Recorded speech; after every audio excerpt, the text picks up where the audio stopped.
Electrónica Musicman. ¿Flash para LED o tiras de LED? Construiremos en esta ocasión un flash para LED o también para tiras de LED. La idea de este circuito fue la de lograr el efecto estroboscópico con un LED de 10 watts para obtener el mismo resultado que con las lámparas de xenón. Lo primero que se nos ocurrió fue hacer un oscilador con NE555, pero esto adolecía de varios problemas.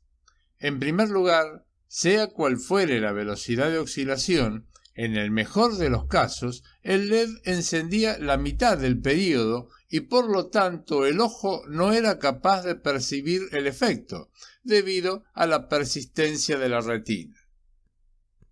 El segundo inconveniente era que al modificar la frecuencia con el potenciómetro, también lo hacíamos con los tiempos de encendido y apagado del LED, lo cual empeoraba aún más nuestro problema.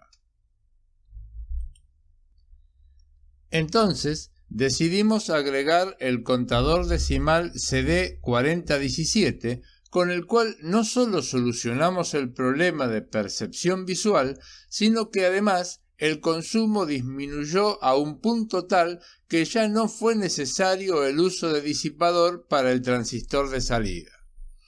Este resultado satisfactorio se debe a que el transistor de salida trabaja durante un corto periodo de tiempo, sea cual fuere la frecuencia, que invariablemente será de 1/10 del período. Esta implementación para producir un destello de luz cada 10ª parte del período es posible gracias a la alta velocidad de los LED, tanto para encenderse como para apagarse. Más adelante volveremos sobre este tema para despejar cualquier duda. Analicemos el circuito. Observe que la entrada de +B se divide en dos caminos. El azul, que conecta con el regulador serie 7812 desacoplado por C2 y que alimenta a los integrados IC1 e IC2 que se encargarán de la parte lógica. Y el rojo, por donde pasará la corriente, une el +B con el positivo de la tira de LED por medio del fusible F1. Ahora veremos la parte lógica que comienza con IC1, NE555, en configuración de multivibrador estable, cuya frecuencia de oscilación está determinada por R1, C1 y la posición en que se encuentre P1. Los pulsos obtenidos a la salida de este integrado se visualizan por medio del LED CK, acrónimo de clock. Este LED cumple la doble función de testigo de encendido y también del funcionamiento del NE555. La salida de IC1, patita 3, se conecta directamente con el terminal de clock CK de IC2. Este integrado es un contador de décadas, o sea que cuenta hasta 10. Pero si usted investiga el datasheet, verá que se cuenta desde 0 hasta 9. Es lo mismo, pero así lo define el fabricante. Observe que en el interior del rectángulo hemos representado las funciones y en el exterior los terminales correspondientes a cada una, y notaremos que las salidas decodificadas, que así se llaman, no coinciden con las patitas. Esto es así, y cuando se usan todos los terminales, obliga a hacer puentes en las plaquetas, lo cual es bastante incómodo. Finalmente, conectamos la habilitación de reloj HR, patita 13 a masa, para que cuente, lo mismo que reset RS, patita 15, por medio de R4, para que lo haga hasta S9, o sea, hasta 10. Y así llegamos a nuestro objetivo final, que es el encendido del LED o tira de LED. Note que utilizamos la salida S0, patita 3, de IC2, pero también podría haber sido cualquier otra porque el efecto habría sido el mismo. El resistor R5 alimenta el gatillo gate de T1 y R6 asegura un estado bajo 0 cuando no existe un estado alto 1 en S0. Este resistor es opcional porque el estado bajo lo produce S0 automáticamente cuando no se encuentra activado.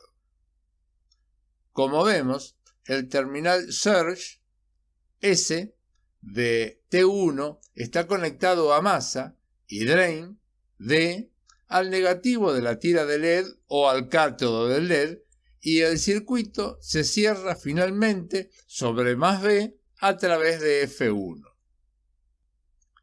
Mientras S0 se encuentra en estado bajo, S y D permanecen abiertos, pero al cambiar de estado S0 a estado alto, S y D se unen, cerrando el circuito y encendiendo el LED. En cuanto al transistor de salida T1, elegimos un MOSFET de potencia IRF540 porque, debido a su elevada velocidad de transición, cumple holgadamente con nuestros objetivos. Y ahora, como expresamos al comienzo del video, ampliaremos la explicación sobre el uso de los tiempos para la concreción del efecto estroboscópico. En este gráfico vemos que hemos dividido un periodo de 10 segundos en 10 divisiones de 1 segundo. La primera, la 0, en rojo, es el tiempo en que el LED estará encendido, mientras que las restantes 9 partes permanecerá apagado. O sea, que el LED enciende solo durante 1/10 parte del periodo. Es fácil deducir que si el periodo se reduce, por ejemplo, a 5 segundos, el tiempo de encendido será 5/10, o sea, 0,5 segundos. Y si el periodo fuera de 1 segundo, el tiempo de activación sería de 1/10 igual 0,1, o sea, 1/10 de segundo, que aún así sería suficiente para lograr el efecto deseado, dada la gran velocidad de transición tanto de los LED como del transistor de salida. De todas formas, y para no dejar cabos sueltos, vamos a dejar debidamente aclarado que si aumentáramos demasiado el valor de C1, todos los tiempos se incrementarán, inclusive el de encendido, con lo cual también ascenderá la temperatura de T1 y el LED con las previsibles consecuencias, por lo que desaconsejamos esta acción. Y ahora vamos a armarlo.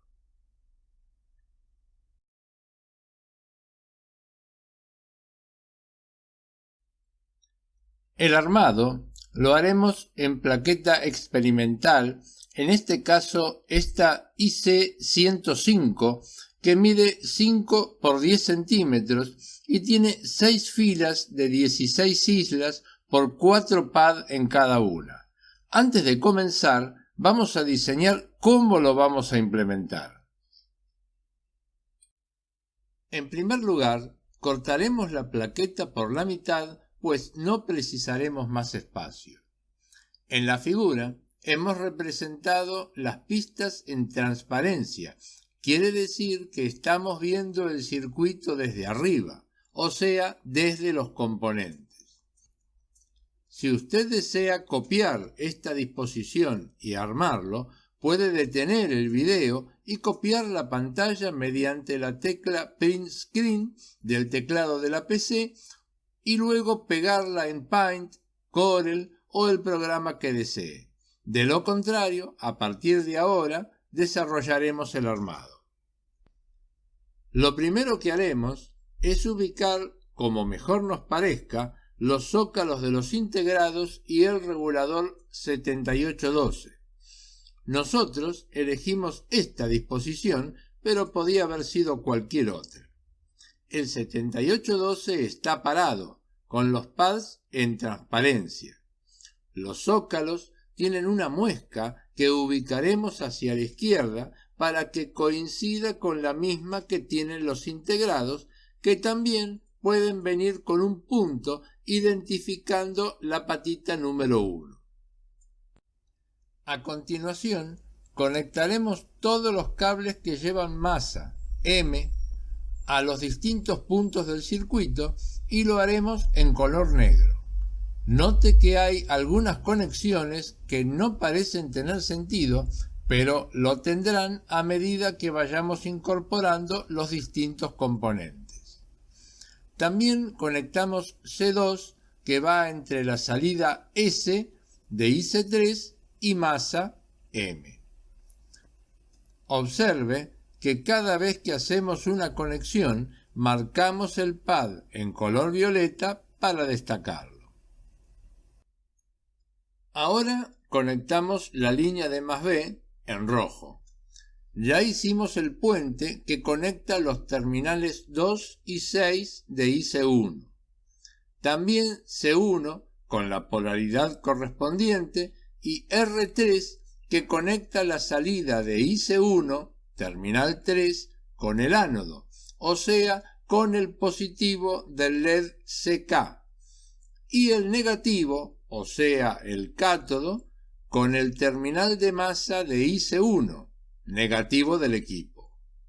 Continuamos con R1 y P1 y finalmente dejamos preparada la salida conectando el fusible F1.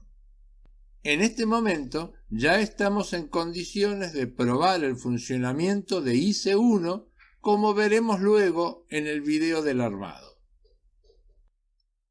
Una vez verificado el funcionamiento del oscilador IC1, continuamos con el contador IC2, conectando el clock patita 14 con la salida patita 3 de IC1.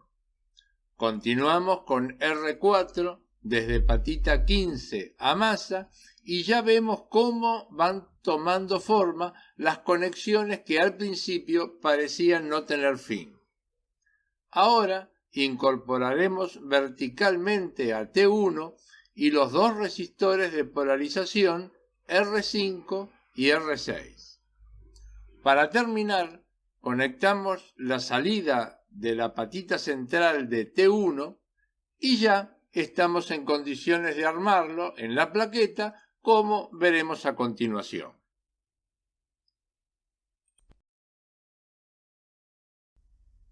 Esta es la plaqueta, ya la hemos cortado y está lista para recibir los componentes.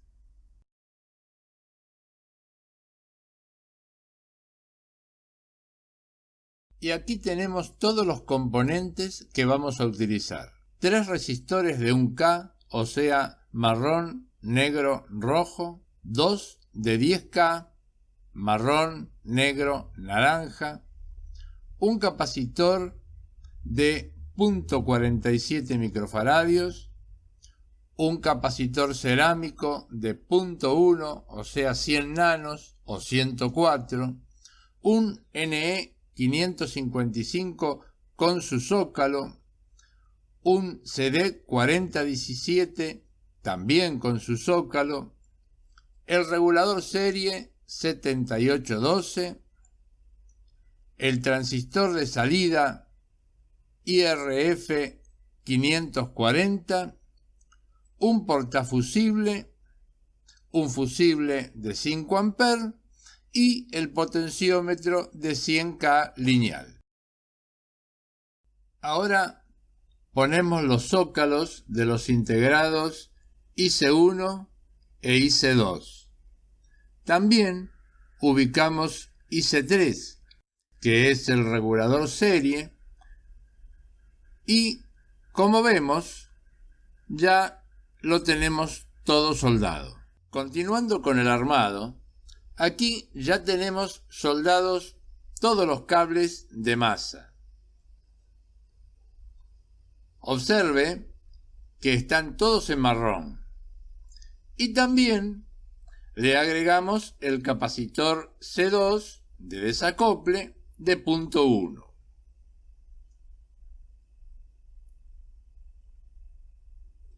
Lo vemos del lado de las soldaduras y además observe que esta conexión se hace por debajo de la plaqueta porque no valía la pena soldar acá y luego hacer otro puente. Observe.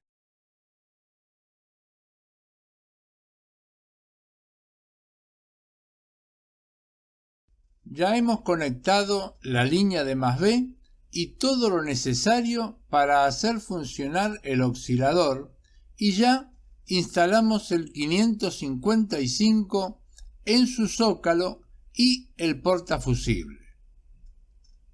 Les recuerdo que en el capacitor electrolítico la patita corta es el negativo y la larga el positivo. El LED tiene en su cuerpo una pequeña muesca en el cátodo, o sea, en el negativo, que además coincide con la patita corta. Los resistores los pusimos parados para que ocupen menos lugar. Vamos a probarlo. Observe que a medida que toma velocidad, parece que el LED estuviera constantemente encendido, pero no es así. Esto es normal y se debe a que los pulsos serán incorporados al contador que, como ya mencionamos, los dividirá por 10.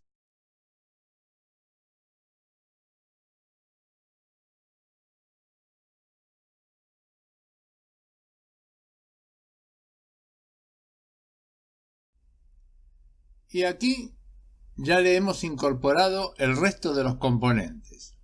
El transistor de salida, R5, R6, R4 y las conexiones que aún faltaban.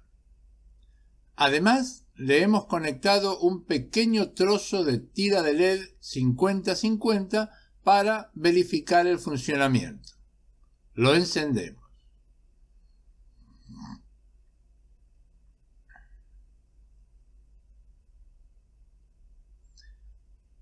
Algunos consejos finales. Nosotros implementamos este circuito de la forma que ya hemos visto y, como mencionamos anteriormente, cada uno lo puede desarrollar de la forma que mejor le parezca y todo es perfectible. Los usos que se le pueden asignar son múltiples y cada uno le dará una función distinta de acuerdo a sus necesidades y su propia creatividad. Y un consejo final antes de terminar. Si usted no tiene experiencia ni formación electrónica, practique soldaduras antes de comenzar con este desarrollo y compre el estaño exclusivamente en casas de electrónica para asegurarse la calidad. En cuanto a los semiconductores, en este caso el transistor de salida y el regulador serie, suelde una patita, espere que se enfríe y haga lo mismo con el resto para no quemarlos. Hasta el próximo video.